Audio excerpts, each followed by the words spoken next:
মানে কি আজি ৰাতিপুৱাৰ পৰাই মই বৰপেটা ৰোডত গৈ থাকোঁতে মই ৰাস্তাৰ সাইডত দেখা পালোঁ যে অবৈধভাৱে জেচিবি লগাই নদীত মাটি খান্দি আছে, যিটো মানে জেচিবিৰে মাটি খান্দিব নোৱাৰে নদীত শিলবালি।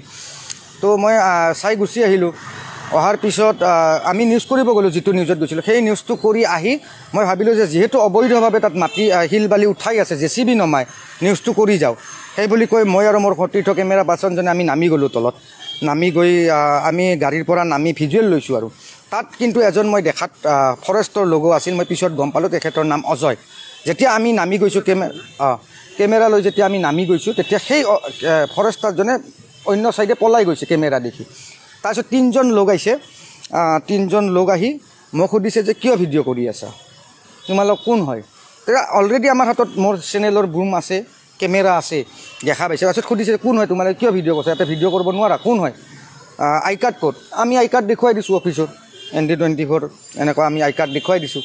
দেখুৱাই দিয়াৰ পিছত সিহঁতে আই কাৰ্ডখন চাই প্ৰথম অলপ টাইম মনে মনে আছে, তাৰপিছত পুনৰ যে নাই নাই ইয়াতে নিউজ কৰা, ইয়াতে ভিডিঅ' কৰা নহ'ব, এইটো হেৰি নহয়।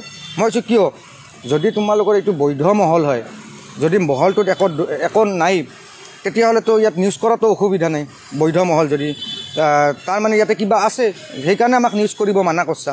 সেনেকৈ কোৱাৰ লগালগ এজন আৰু ছাইডত আছে, যাক আজি আৰক্ষীয়ে আটক কৰিছে, তেখেতে আহি মোক কৈছে নাই নাই নাই ইয়াতে কোনো পধ্যে আমি ইয়াতে আমাৰ ৰাজ চলিব, তহঁতৰ ৰাজ নচলে, আমি তহঁতক নিউজ কৰিব নিদিওঁ। ইয়াতে গালি গালাজ পাৰিছে, অবৈধ মাত মাতিছে, আমাৰ কেমেৰাত আছে সেইখিনি। তাৰপিছত সি আহি কৈছে যে কোনো পধ্যে নিউজ কৰিব নাই, কেমেৰা বন্ধ কৰ, সেই বুলি কৈ আহি কেমেৰাটো মোৰ সতীৰ্থ কেমেৰা পাৰ্চনৰ কেমেৰাটো টানিছে আৰু কেমেৰাৰ আমাৰ যিডাল এই বুমৰ লগত থাকে সেইডাল টানি ওলাই দিছে। যেতিয়া কেবুলডাল যেতিয়া মই কেমেৰাটো ছেভ কৰিব গৈছোঁ তেতিয়া সেই যিজন মানুহ আছিল আব্বাছ নে কি, তেখেতে আহি মোক ডাইৰেক্ট এটেক কৰি দিছে, পাঞ্চ মাৰি দিছে মোৰ এইখিনিত। অলৰেডি মই ডাক্তৰ দেখাইছোঁ, এইখিনি ফাটি গৈছে। যোৱাৰ পিছত মই তাক ঘূৰি আপুনি হাত কিয় উঠাইছে বাতৰি সংগ্ৰহ, তেতিয়া তেওঁ আৰু মাতছে ধৰিব লাগে সেনেকৈ গোটেই আমাৰ মানুহক হেৰি কৰিব আহিছে, ইয়াতে বাতৰি কৰিব আহিছে, গোটেই মানুহখিনি মাতি দিছে দি মোটামুটি 20ৰ পৰা 25-30জন এটা দল আৰু ছাইডত তেওঁ তেতিয়া লৈ অহা। তাৰপিছত মোক লাপা টাপা অলপ মানে কি হেৰি কৰিছে আৰু মানে প্ৰথম ঘুচিয়া মাৰিছে, তাৰপিছত এটাই মানে পিছফালে কিক মাৰোঁতে মই পৰি গৈছোঁ।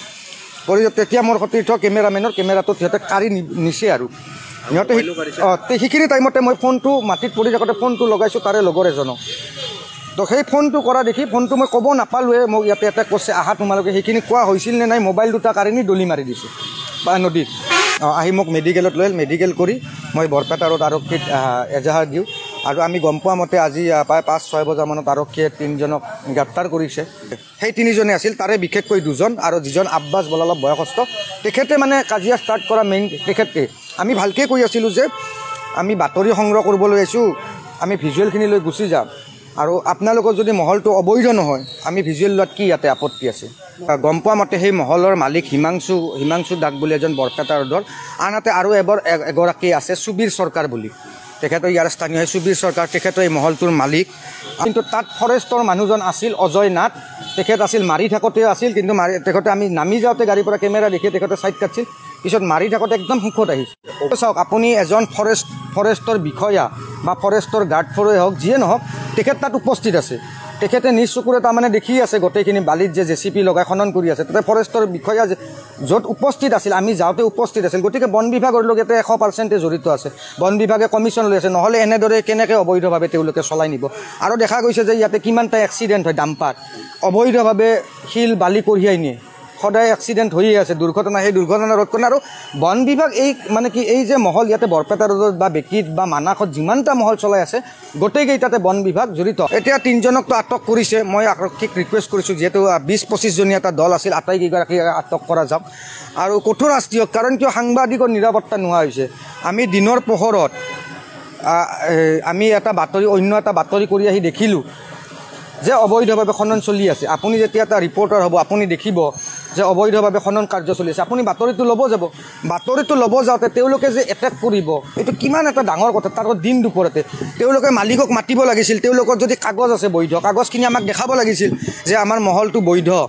কাগজখিনি আমাক দেখাব লাগিছিল কাগজখিনি তেখেতে কিন্তু দেখাব নোৱাৰে আমাৰ ওপৰত এটেক কৰিছে যি ৰেকৰ্ডিং কৰিছোঁ আমি বা কেমেৰাটো সিহঁতক দিব লাগে সেই বস্তুটো মই বাধা দিয়াৰ কাৰণে কেমেৰাটো তাৰমানে সিহঁতক মেমৰি কাৰ্ড মানে যি ৰেকৰ্ডিং কৰিছোঁ সিহঁতৰ অবৈধ JCB চলোৱা সেইখিনি সিহঁতক মানে দিব লাগে মানে আমি ডিলিট কৰিব লাগে ডিলিট কৰাত বাধা দিয়াৰ কাৰণে এই মানে মোৰ ওপৰত তেওঁলোকে এটেক কৰিছে আৰু বাধা দিছে কিছু ফুটেজ ডিলিটো কৰিছে তেওঁলোকে জোৰ জবৰদস্তি তাৰপিছত আমি যেতিয়া লোকেল মানুহখিনি আহিছে তেতিয়া আমি কিবাকৈ আধা ফুটেজ লৈ তাৰ পৰা ওলাই আহিছোঁ মই আৰক্ষী প্ৰধান মহোদয়ক মানে GP সিং ডাঙৰীয়াক অনুৰোধ জনাওঁ যে আচলতে এই কালপিতসমূহক অতি সোনকালে গ্ৰেপ্তাৰ কৰি তেওঁলোকক জেল হাজতলৈ দিব লাগে এটা শিক্ষা দিব লাগে নহ'লে এই কিন্তু সাংবাদিকৰ ওপৰত আক্ৰমণ বন্ধ নহ'ব চলি থাকিব যদি তেওঁলোকক শিক্ষা নিদিয়ে বন বিভাগটো বৰপেটাত সম্পূৰ্ণৰূপে ব্যৰ্থ যি ৰঙিয়াৰ ইয়াতে এটা হেৰি আছে অফিচ আছে হেড অফিচ বুলি কয় তেওঁলোকে কোনোদিন নাহে কেৱল কমিশ্যনৰ অংক মুখ্যমন্ত্ৰী ডাঙৰীয়াই